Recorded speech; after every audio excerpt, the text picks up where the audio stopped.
Orar ao nosso Senhor. Amado Deus, Senhor nosso, nós te bendizemos e nesse momento nós queremos cantar louvores a Ti, engrandecer o Teu nome e nos preparar, Senhor, para receber a Tua palavra. Em nome de Jesus, fica conosco, recebe a nossa adoração, recebe os nossos louvores entoados a Ti nessa noite. É para a glória do Teu nome que nós vamos cantar e é para a glória do Teu nome que nós iremos aprender da Tua palavra. Em nome de Jesus, oramos e Te bendizemos. Amém, Senhor. Nós vamos novamente fazer a leitura, mas eu gostaria de pedir o irmão Jacinto, eu creio que a Bíblia dele deva ser a revista atualizada. Você pode ler novamente esse texto, meu irmão, mas por favor aqui no microfone. 1 João, capítulo 5, a partir do versículo 6. Leiamos. Este é aquele que veio por meio de água e sangue, Jesus Cristo, não somente com água, mas também com água e com o sangue. E o Espírito que é o que dá testemunho, porque o Espírito é a verdade. Pois há três que dão testemunho: no céu, o Pai, a Palavra e o Espírito Santo. E estes três são um. E três são os que testificam na terra: o Espírito, a água e o sangue. E os três são unânimes num só propósito. Se admitirmos o testemunho dos homens, o testemunho de Deus é maior. Ora, este é o testemunho de Deus que ele dá acerca do seu Filho. Aquele que crê no Filho de Deus tem em si o testemunho. Aquele que não dá crédito a Deus o faz mentiroso, porque não crê no testemunho que Deus deu, que Deus dá acerca do seu Filho. E o testemunho é este, que Deus nos deu a vida eterna, e esta vida no seu Filho. Aquele que tem o Filho tem a vida. Aquele que não tem o Filho de Deus não tem a vida. Estas coisas vos escrevi, a fim de saberdes que tendes a vida eterna, a vós outros que credes em o nome do Filho de Deus. Amém. Antes de nós entrarmos propriamente dito no texto, eu não pedi ao irmão Jacinto para ler na versão revista atualizada à toa. Vocês notaram alguma diferença na hora de estar lendo o texto? Vocês notaram a diferença entre o texto da minha versão e da versão que o irmão Jacinto leu? Qual é a diferença? Quem tem a NVI? Tem umas coisas diferentes, né? Qual a diferença? Por favor, irmão Jacinto, leia novamente o versículo 8. E três são os que testificam na terra: o Espírito, a água e o sangue. E os três são unânimes num só propósito. Era para me ter pedido para ler a partir do 7, que o 7 é onde está a maior diferença. 7. Pois há três que dão testemunho: no céu, o Pai, a Palavra e o Espírito Santo. E estes três são um. Pronto. Está escrito assim na NVI? Não. Alguém mais tem uma versão diferente? Os demais, a versão é igual a que o irmão Jacinto leu? O versículo 7 tem escrito lá, né? O Pai, no céu o Pai. Tem escrito assim na versão de vocês? Amém. Deixa eu fazer uma pergunta a vocês que têm essa versão que o Jacinto leu. Tem um parêntese aí, uma chave, um colchete, alguma coisa do tipo? Tem, né? Antes, quando ele fala do céu. Então tem dizendo o seguinte: três são os que dão testemunho. Aí abre uma chave E aí começa, e aí lá na frente ela encerra, não é? Encerra no 8, pronto. Pronto, então isso aí está tudo entre chaves, não é isso? Ok. Isso está em chaves porque na maioria, se não em todos os manuscritos originais, essa parte não aparece. Então ela foi acrescentada aí. Então, assim como está na NVI, a Almeida século 21, que é a versão que eu estou lendo, ela diz assim, ó, versículo 7 e 8. E o Espírito, não, versículo 8, perdão. Pois os que dão testemunho são 3. E aí é onde aparece a chave de vocês, não é? Aí aqui não tem a chave e ele já vai dizendo o seguinte: o Espírito, a água e o sangue. Esses são os 3 testemunhos. A versão de vocês dá a impressão de que os 3 que dão testemunho é o Pai, o Filho e o Espírito. Não é? Mas não é isso. Essa parte que aparece entre chaves, ela é um acréscimo que foi feito pelos tradutores dessa versão. Mas no texto original ele é: pois são os 3 que dão testemunho: o Espírito, a água e o sangue. Amém? Ficou alguma dúvida? Com todas as dúvidas? A gente vai já entrar no texto propriamente dito, mas quais foram as dúvidas que vocês ficaram? Vamos conversar um pouco sobre isso. Vocês disseram que não, teve uma dúvida aqui. Quais foram? Eu disse que esse trecho que aparece entre chaves, ele é um acréscimo da tradução, dos tradutores. Por exemplo, aqueles que traduziram a versão Revista Atualizada, eles acrescentaram isso aí, que está entre chaves. Isso aí não faz parte do texto original. Alguma dúvida com relação a isso? Não, né? Amém? E o que isso significa? Significa dizer que a Bíblia ela não é confiável? Não. Os tradutores, eles acrescentaram isso aí para tentar dar na visão deles, uma compreensão melhor. Só que, na minha opinião, eles não foram felizes em acrescentar, porque eles tiraram o sentido original pretendido pelo autor da carta de 1 João, que era o apóstolo João. Porque quando eles fazem isso, eles estão dizendo que os 3 que dão testemunho é o Pai, o Filho e o Espírito, aí na Revista Atualizada. Mas os 3 que dão testemunho, que João está dizendo, é o Espírito, a água e o sangue. São esses 3 que dão testemunho, e não o Pai, o Filho e o Espírito. Deu para entender? Então esse acréscimo muito mais atrapalhou a compreensão do que ajudou a compreensão. E ele não faz parte. Eu estou explicando isso porque nós vamos precisar entender muito essa questão do que significa a água e o sangue, para poder nós entendermos o que a gente leu. E quando eu estiver explicando, vocês vão ver que essa parte do Pai, do Filho e do Espírito não vai aparecer. Sim. Interessante que aqui no final do 8, né, depois do parênteses, ele fala da unidade na tua. Exato. Foi acrescentado. Ó, quer ver uma coisa? Eu vou ler, e aí você acompanha sem o parênteses, que é exatamente o que está aí sem o parênteses. Ó, versículo 8, no meu é no versículo 8. Pois os que dão testemunho são 3. Aí você pula lá para o final do parênteses. O Espírito, a água e o sangue. E os 3 concordam entre si. Deu para ver aí? Então essa parte entre parênteses ou entre chaves, ela é um acréscimo dos tradutores. Ok? Alguma dúvida com relação a isso?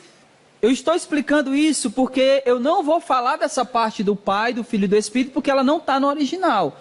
E ela vai tirar a intenção do autor aqui. Então, por isso que eu estou explicando, porque vocês iam perceber que, está diferente, ele pulou. Não, eu não pulei, é porque essa parte não existe. Essa parte não existe no original. Amém, irmãos?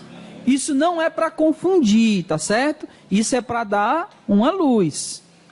Tá certo? É para dar uma luz. Qualquer coisa, se ainda houver alguma dúvida, no final a gente conversa. Amém? Ok, então vamos lá. Lembrando que o apóstolo João, ele está tratando de uma heresia, né? Qual é a heresia? Gnosticismo. Que ele pregava que Jesus não encarnou. Um homem, lá mais para trás, eu esqueci o nome dele agora, mas ele dizia o seguinte, que Jesus, ele era um homem comum, um homem normal, né? Que foi criado, que foi feito a partir da união de Maria e José. Ele era filho de Maria e José. Esse cara dizia isso. E que no momento que esse homem natural, normal, como qualquer outro, ele foi batizado, então esse homem normal, ele recebeu no batismo o Cristo. Então Cristo entra nele no momento que ele é batizado. E na cruz, na hora que ele foi morrer, o Cristo saiu dele e só quem morreu foi Jesus, o homem. Ok? Então isso era um dos ensinos do gnosticismo que João está combatendo aqui.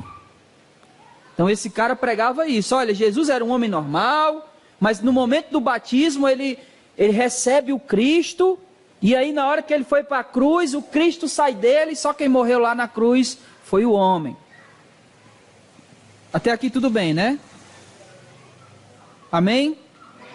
Esse é um ensinamento errado, tá? Estou só dizendo que o que eles estavam ensinando. Então, por causa disso, João está combatendo essa heresia, dizendo que não, Jesus ele não se tornou o Cristo no momento do batismo. Negativo. E é justamente por causa disso que até agora João está debatendo muitos ensinamentos errados deles, inclusive de comportamento, e esses comportamentos levavam a eles não amarem os irmãos, por isso a carta está recheada de texto como amai uns aos outros, porque essa é a expressão do nosso amor a Deus, amar ao outro é a expressão da nossa obediência a Deus. Então a carta está recheada de textos como esse. Então a partir do capítulo 5, João está dizendo que Jesus é o Filho de Deus, que Jesus é o Cristo. E olha só, ele começa o capítulo 5 dizendo o seguinte, ó: todo aquele que crê o quê? Que Jesus é o Cristo. Ele está fazendo essa afirmação. Todo aquele que crê que Jesus é o Cristo. E ele termina no versículo 6, dizendo o seguinte, versículo 5. Quem vence o mundo, senão aquele que crê que o quê? Jesus é o Filho de Deus. Lá ele começa dizendo que Jesus é o Cristo, e aqui no versículo 5 ele termina dizendo Jesus é o Filho de Deus. As duas afirmações querem dizer a mesma coisa, que Jesus é o Messias prometido, o Cristo, o Filho de Deus, aquele que João Batista falou, o Cordeiro de Deus que tira o pecado do mundo. Então ele começa a dizer que Jesus é essa figura, né, que estava sendo esperada. Ele está aqui defendendo e ao mesmo tempo combatendo a heresia e o ensinamento de que Jesus não era Deus. E que mais? Ele não encarnou. E que mais? Ele se torna o Cristo no momento do batismo. E que quando ele vai para a cruz, que ele morre, o Cristo sai dele e quem morre lá é o Jesus humano. Até aqui, amém? Alguma dúvida? Não, né? Glória a Deus. Por isso, ele diz o seguinte no versículo 6. Acompanhe aí comigo. Este é aquele que veio pela água e pelo sangue. Isto é, Jesus Cristo, não só pela água, mas pela água e pelo sangue. essa afirmação de água e sangue, ela tem algumas interpretações, mas a mais coerente é a seguinte: que quando ele está falando de água, ele está se referindo ao batismo. E quando ele está falando de sangue, ele está se referindo ao sacrifício de Jesus. Então ele não é apenas aquele que veio com água, como eles estavam dizendo, lembra? Que ele se torna o Cristo quando ele foi batizado, e aí o Cristo entra nele. Ele está dizendo, não, ele não foi só Cristo na água, ele foi pela água e pelo sangue. Ele já era o Cristo. Porque se o sangue de Jesus não era o sangue divino do Filho de Deus, então o sacrifício de Jesus não perdoou pecados. Então Jesus, ele é aquele que veio não apenas pela água, mas pela água e pelo sangue. O sangue dele era o sangue redentor. Isso só é possível se ele fosse Deus. Se Jesus não é Deus, significa dizer que todos nós ainda estamos em pecado. E se Jesus não fosse homem, todos nós estaríamos em pecado. Então, Jesus ele não é 50% homem, 50% Deus. Ele é 100% homem e 100% Deus. Esse é o mistério da natureza de Jesus. Ele é homem e ele é Deus. Então o que João está combatendo é essa heresia que dizia que ele recebe o Cristo no batismo. E ele está dizendo que não. Ele não veio só na água. Ele veio na água porque ele é batizado ali, o Espírito desce sobre ele. Mas ele veio também no sangue. Ele já era, desde a sua concepção, o Cristo. E quando ele é crucificado, o sangue dele, o sangue de Deus, do Deus encarnado, é derramado na cruz e nos purifica dos nossos pecados. Amém? O sangue representa a purificação dos pecados. E a água, ela vai representar a santidade. É por isso que ele fala da água e do sangue. Porque é esse símbolo, é o que representa. A água representa a purificação, a santificação. E o sangue representa o perdão dos pecados. Então Jesus, ele veio para perdoar os nossos pecados e para nos santificar na nossa vida terrena. Amém? Ele está destruindo esse argumento dos gnósticos. Está destruindo o argumento de que Jesus ele se torna o Cristo. Não, ele é. Ele é o Cristo desde a sua concepção. Ele não veio só pela água, ele veio na água e no sangue. Ele é o Cristo, ele é o Filho de Deus. Esse é o argumento de João. Eu sei que para eles, esse argumento era importantíssimo, porque havia aquela heresia no meio do povo, que estava dizendo que Jesus não era o Filho de Deus. Mas o que isso significa para nós? O que significa para nós dizermos, não, Jesus é Deus sim, 100%, e homem 100%. O que isso implica na nossa vida como cristãos? O que isso implica na nossa fé em Cristo Jesus? Qual o significado de tudo isso? Por exemplo, nós vamos ter algumas seitas, como os Testemunhos de Jeová, que afirmam que Jesus ele não é Deus, ele é um Deus menor. Ele foi criado, e não o Deus Todo-Poderoso que sempre existiu. Então o que isso implica para nós? Qual a importância de nós sabermos que doutrinariamente Jesus é o Filho de Deus? Sim, ele é Deus e é homem. O que isso importa para nós? O que você me diz?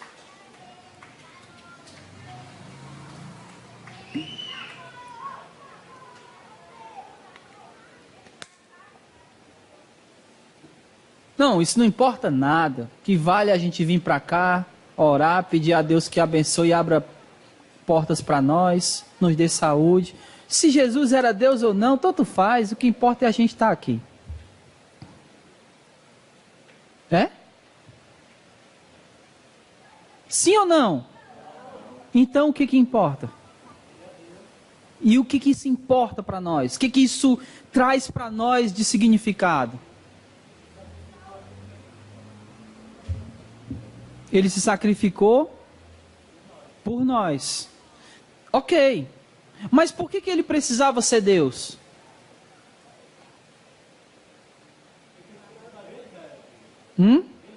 Já era Deus. Mas se alguém diz assim, não, mas ele não era Deus, ele se sacrificou por nós, mas ele não era Deus. Por que é importante saber que ele era Deus? Porque só através do sangue dele, Deus, ele ia, antes de aniquilar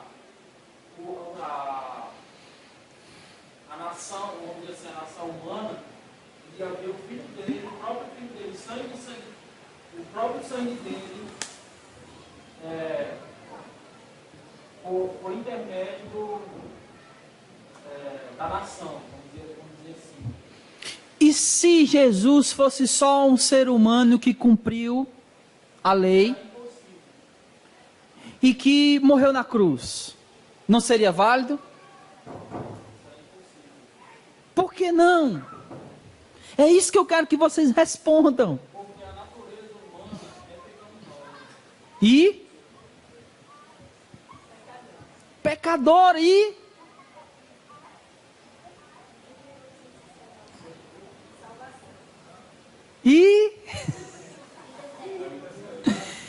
porque a natureza humana é pecaminosa, é pecadora e não serve como sacrifício. Porque lembra, no Antigo Testamento, os animais defeituosos não serviam para o sacrifício.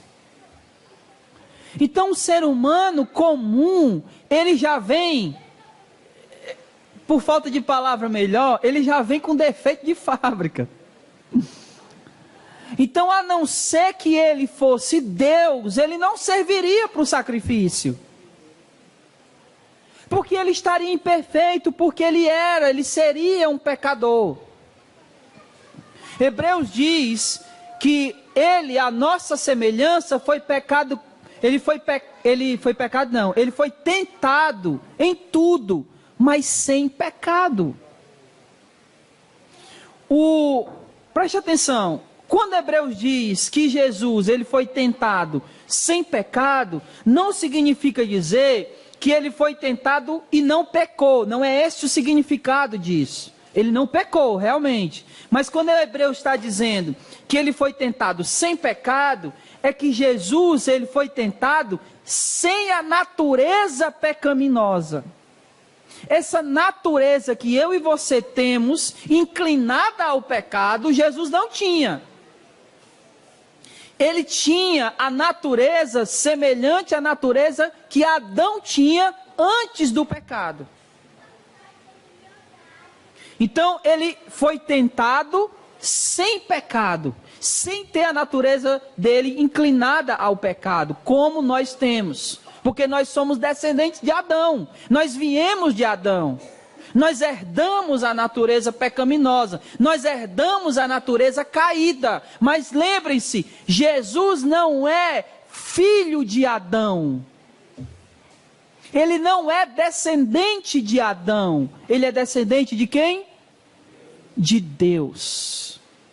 Por isso ele foi tentado sem pecado, sem a natureza pecaminosa. E é por isso que ele precisava ser Deus, porque se ele fosse um mero ser humano comum, ele não serviria como sacrifício.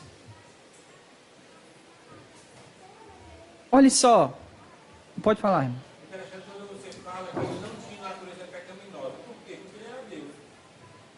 Exato. Exatamente, porque Não podia ter essa natureza pecaminosa. não podia.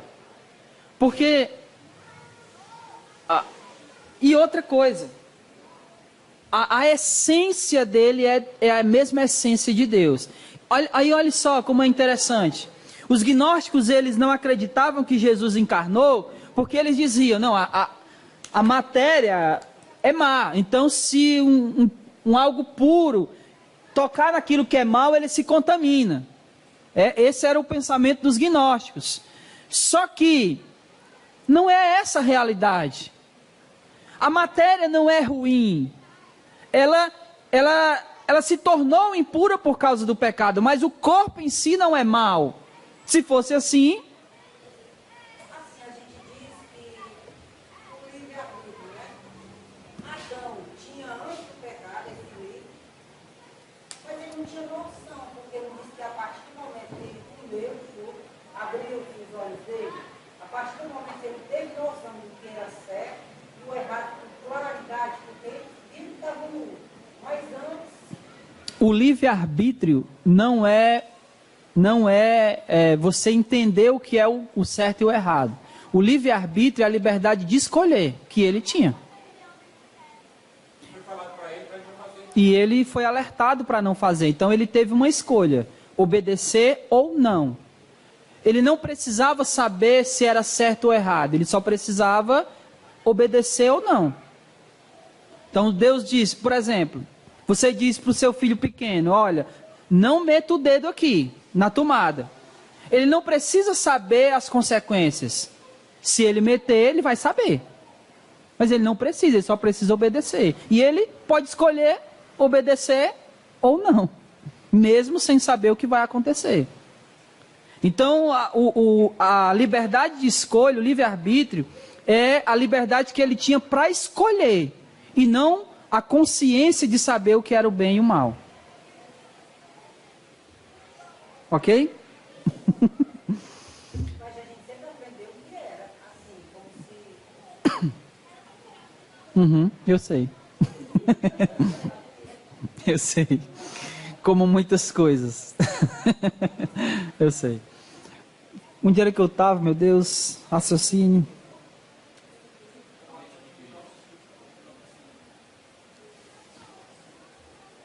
Eu estava falando que ele não servia, né? Era para... Meu Deus, perdi a linha de raciocínio. Sim, a matéria é ruim, né? Então, se a matéria fosse 100% ruim, então, por que Jesus subiu em corpo? Ele subiu em corpo. Num corpo glorificado, é claro, mas ele subiu em corpo. Então, o corpo não é mal. Agora, ele se torna mal quando peca. Aí, eu lembro que na Idade Média, tinha-se uma dúvida. Não tem nada parecido aqui, mas digamos que tivesse uma bacia com água benta. Se você já foi católico, você sabe que na igreja católica, dentro lá tem uma baciazinha de água benta, que você pega lá e se benze, né? Aí a dúvida era o seguinte: uma bacia com água benta, se cai uma mosca, a água fica impura ou a mosca fica benta? Não, eu sei que a gente ri, mas era uma dúvida válida. Porque... A mosca, né? Mas é uma dúvida válida porque, olha, se o corpo é mau e Jesus encarna, então o que acontece? Ele fica corrompido ou ele purifica o corpo? Viu como a dúvida, por mais que seja engraçada, mas a dúvida é coerente? Então Jesus, ele como sendo Deus, ele encarna e o seu corpo é purificado. Ele é Jesus, ele é o próprio Deus. E se ele não fosse Deus, ele não serviria para o sacrifício. Deixa eu fazer uma lógica do C.S. Lewis no livro A Cruz de Cristo. Ele fala uma coisa muito interessante. Ele diz o seguinte: olha, eu já falei isso algumas vezes aqui, mas é sempre bom lembrar. Ele diz o seguinte: quem pecou contra Deus? Quem pecou? A humanidade, o ser humano. O ser humano pecou. pecou contra quem? Contra Deus. Então nós temos aqui um ser divino e um ser humano. Então, um ser humano com uma dívida com um ser divino. Um ser humano, ele jamais tem condições de pagar uma dívida com um ser divino. Porque nada que ele faça pagará essa dívida. Porque a simples discrepância entre um ser divino e um ser humano é muito grande. Então o ser humano não consegue pagar uma dívida com um ser divino. E aí alguém pergunta, e por que simplesmente Deus não podia perdoar a dívida? Deus simplesmente não podia dizer o seguinte: olha, vocês pecaram, vocês estão perdoados. Deus podia fazer isso? Deus podia fazer isso?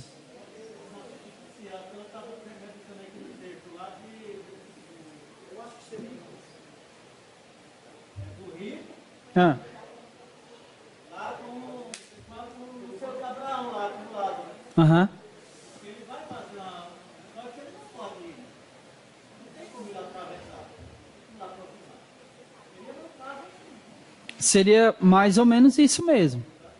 A pergunta que eu fiz, Deus simplesmente poderia perdoar e dizer: olha, vocês pecaram, eu perdoo vocês. Ele podia fazer isso? Claro que não. Pelo simples fato de que ele disse o seguinte para Adão: se você pecar, se você comer, certamente morrerás. Então ele estipulou um pagamento para a dívida. Se você comer, se você me desobedecer, haverá a necessidade de uma morte. E esse é um entendimento que muitas vezes alguém diz: olha, Deus disse para eles que se eles comessem, eles iam morrer. Eles comeram e nem morreram. Não, Deus não estava dizendo que assim que eles comessem, eles morreriam. O que Deus estava dizendo é que se eles comessem do fruto daquela árvore, eles fariam uma dívida. E que para o pagamento dessa dívida era necessário uma morte. Amém? Mais uma vez, a dívida com ser divino e a dívida feita por um ser humano. E se Adão tivesse ido para a cruz para morrer, o pecado não tinha sido perdoado? Não, porque Adão é humano. E a dívida é com o ser divino. Aí você me diz o seguinte: então, se Jesus tivesse vindo como Deus, sem ser homem, sem ser humano, só como Deus, para morrer na cruz como Deus, para perdoar o pecado do homem, ele podia? Não, porque a dívida não é de Deus. Então somente um ser divino para pagar uma dívida com ser divino. E somente um ser humano para morrer a morte, para pagar a dívida do ser humano.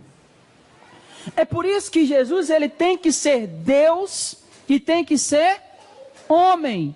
Como homem, preste atenção, ele paga a dívida humana. Como Deus, ele paga a dívida com Deus. Por isso que Jesus, João está dizendo, ele não veio só em água.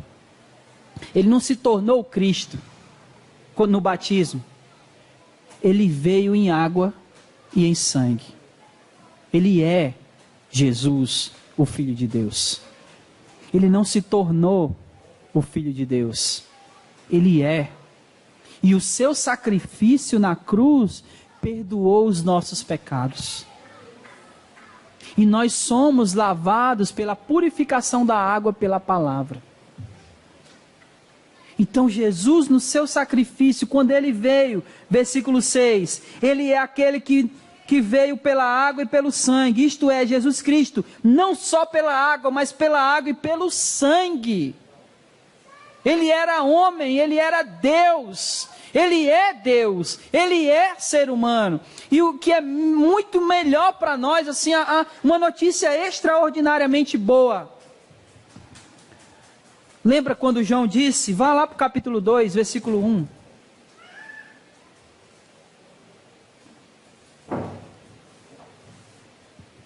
Ele diz assim no versículo 1 do capítulo 2: Meus filhinhos, eu vos escrevo essas coisas para que não pequeis. Mas se alguém pecar, temos um quê? Um advogado junto ao Pai, Jesus Cristo, o justo. Deixa eu fazer uma pergunta para todos nós aqui. O que é um advogado? Não me diga que é um mentiroso. Às vezes sim, né? Mas não é isso. O que é um advogado? Um advogado, entre muitas coisas que a gente poderia adjetivar aqui, um advogado é um representante. É alguém que te representa. É alguém que vai representar você diante de uma autoridade. Então, quando ele diz que Jesus é o nosso advogado, ele está dizendo que Jesus é o nosso representante diante de Deus. E por que que ele nos representa? Porque ele é um de nós. Ele é um ser humano que subiu e está do lado do Pai sentado. Por isso ele sobe em carne, por isso ele sobe em corpo. Porque ele está representando a raça humana diante de Deus. Ele é o nosso representante, o nosso advogado. Hebreus vai dizer, ele é um de nós. Isso é muito maravilhoso. E ele nos representa de que maneira? Olha o que ele termina dizendo, versículo 1 lá do capítulo 2. Temos um advogado junto ao Pai, Jesus Cristo, o justo. Então, naquilo que nós não podemos ser justos, não conseguimos concluir essa justiça, ele nos representa, dizendo, eu fui justo por ele, no lugar dele. Ele nos representa dessa maneira, quando nós pecamos e ele diz, eu paguei aquele pecado, eu fui justo, esse pecado eu paguei. É esse o sentido, ele nos representa, ele é um de nós diante de Deus, dizendo para Deus, todas as vezes que nós pecamos, todas as vezes que nós erramos, ele diz para Deus que esse pecado que eles cometeram, eu paguei na cruz. É por isso que Jesus tinha que ser Deus, e tinha que ser homem, tanto quanto qualquer outro ser humano. Nós, geralmente, quando se fala de Maria, a gente vai para os dois extremos, né? Ou a gente coloca ela como uma deusa, ou a gente rebaixa ela como uma desgraçada. Quando, na verdade, não é nenhum nem outro. Ela mesmo vai falar no seu cântico que ela é uma serva. Mas se você for prestar bem atenção, será que não tinha uma outra moça naquela época em Israel que Deus pudesse escolher?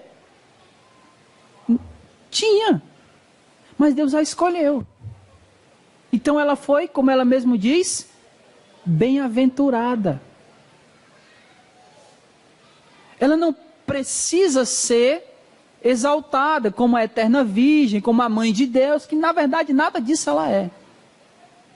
O texto que eles usam para dizer que Maria é intercessora é João capítulo 2, no casamento em Caná da Galileia, que ela intercede pelos noivos. Olha, o vinho deles acabou. Aí Jesus, mulher, o que tenho eu contigo? Ainda não é chegada a minha hora. Então, usando esse texto, eles, olha, está vendo? Maria está intercedendo por nós, querendo que a gente enche a cara, né? Mas não tem nada a ver. Maria não intercede, ela não tem esse poder, né? Paulo escrevendo a Timóteo, no capítulo 2, versículo 5, ele diz que há um só mediador entre Deus e os homens, Jesus Cristo, homem. Se não fosse homem, ele não poderia ser nosso mediador. Amém? Continuando no texto, ele vai dizer que, no meu aqui, versículo 7, no de vocês ainda é a continuação do 6. Ele diz, e o Espírito é o que dá testemunho, pois o Espírito é a verdade. Então é o Espírito que testemunha que Jesus é Deus. E no versículo 8, no 7 de vocês, ele diz, Pois os que dão testemunho são três: o Espírito, a água e o sangue. E os três concordam entre si. O sangue, a água e o Espírito.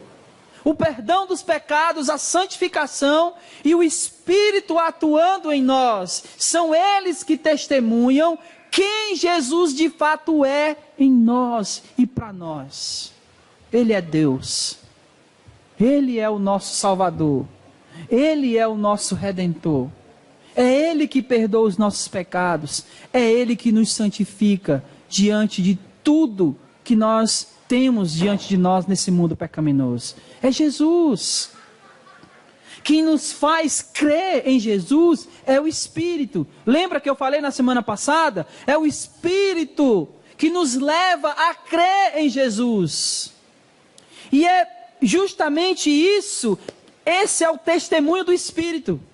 É nos mostrar quem Cristo é nos levar a crer em Jesus. Esse é o testemunho que Ele dá. Vocês lembram quando Jesus é batizado? O que acontece? O que acontece? E o que mais? O Espírito desce, e aí escutamos a voz de Deus, dizendo o quê? Este é meu filho amado. A descida do Espírito é um testemunho de que Jesus é quem Ele diz ser. O mais importante aqui dessa passagem, quando ele diz no versículo 7 que é o Espírito que dá o testemunho, ele está atribuindo ao Espírito uma característica pessoal, ou seja, uma característica de uma pessoa. Só quem pode dar um testemunho é quem? Esse microfone pode testemunhar de alguma coisa? Não, porque ele é um objeto inanimado. As luzes, a corrente elétrica pode testemunhar de alguma coisa? Há quem diga que o Espírito Santo é uma força, tal como a eletricidade. Mas o Espírito Santo é uma pessoa, por isso ele testemunha. Ele dá testemunho de quem Jesus é. Versículo 9. Se recebemos o testemunho dos homens, o testemunho de Deus é este: Ele deu o testemunho de seu Filho. Ora, aquelas pessoas estavam recebendo o testemunho de falsos mestres. Falsos mestres estavam ensinando e testemunhando, e eles estavam acreditando. E ele está dizendo: olha, se nós recebemos testemunho de homens, o testemunho de Deus é maior. E o próprio Deus testemunha do seu Filho. E quando foi que ele fez isso? No batismo. Este é o meu Filho amado. Se recebemos o testemunho dos homens, o de Deus é maior, e ele deu testemunho de seu Filho. Versículo 10. Quem crê no Filho de Deus tem o testemunho em si. Quem não crê em Deus torna-o mentiroso, pois não crê no testemunho que Deus dá de seu Filho. Amém? Jesus é o Filho de Deus. E o próprio Deus afirmou isso. E não crer que Jesus é o Filho de Deus é dizer que Deus é mentiroso, porque foi Ele mesmo que disse.